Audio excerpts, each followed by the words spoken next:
But the fundamental idea of the whole wheel that we have to remember, the idea of karma, is the interlocking, the interdependence of being and not being, of death and life, and the fact that the demon of change is really a disguise of the very source of life, the death without which life is impossible, the change without which life is totally boring. Now, of course, when any idea like that is explained, the first thing that we ask is it true? Is there a process of rebirth? Do our patterns go on and have influence to an illimitable future? But you know, as this idea is held by deeply thoughtful Hindus and Buddhists, it isn't a belief in something which we can't prove. It's really quite a self-evident notion. Think of it in this way. Supposing I make two statements. Statement one: after I die, I shall be reborn again as a baby, but I shall forget my former life. Statement two: after I die, a baby will be born. Now, I believe that those two statements are saying exactly the same thing. And we know that the second one is true. Babies are always being born. Conscious beings of all kinds are constantly coming into existence after others die. But why would I think that the two statements are really the same statement? Because after all, if you die and your memory comes to an end, and you forget who you were, being reborn again is exactly the equivalent of somebody else being born, because we have no consciousness of our continuity unless we have memory. If the memory goes, then we might just as well be somebody else. But it seems to me that the fascinating thing about this is that although a particular set of memories vanishes, death is not the end of consciousness.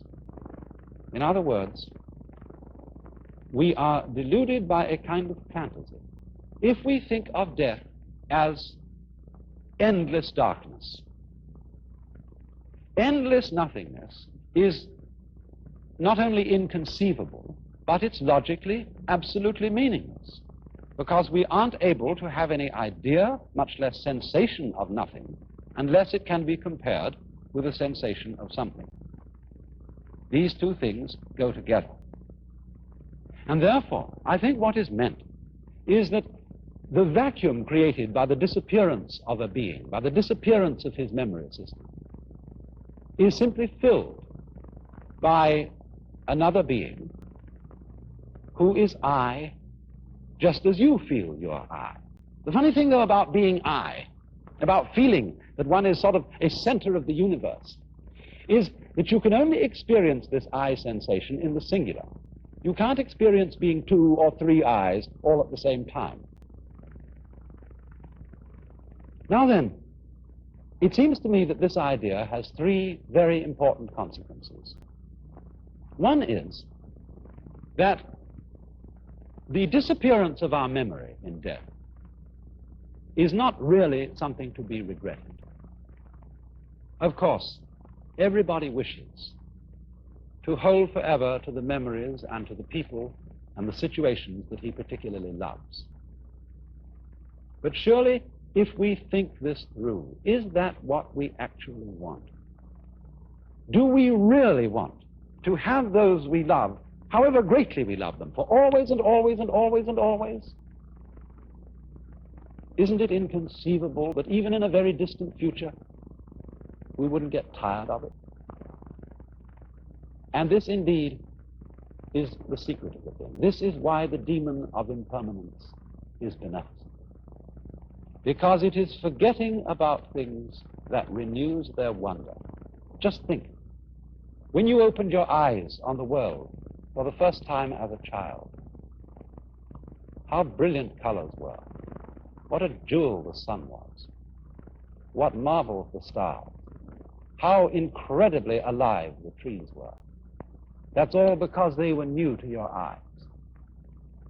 Or in the same way, you know how it is, you've been reading a mystery story, and you're looking around the house, want something to read, you pick up an old mystery story.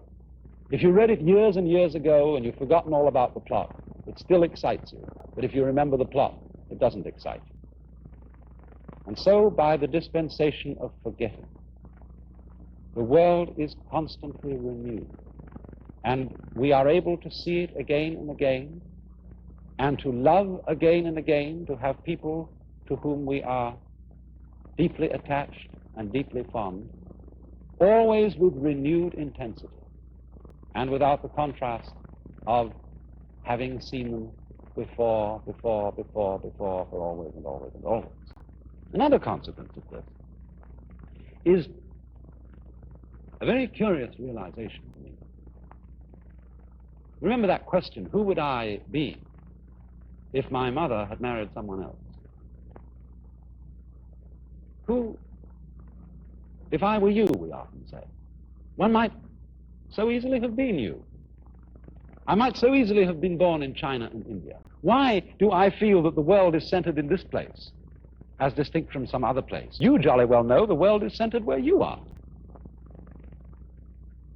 And this gives one a very strange feeling of the idea that other people jolly well exist in the same sense you do.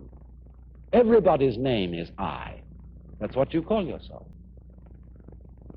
So there will always be I's in the world.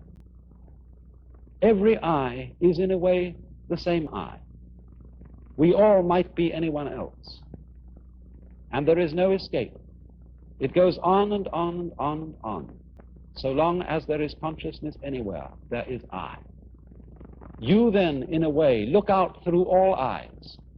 And that, perhaps, is the secret of the great virtue of compassion.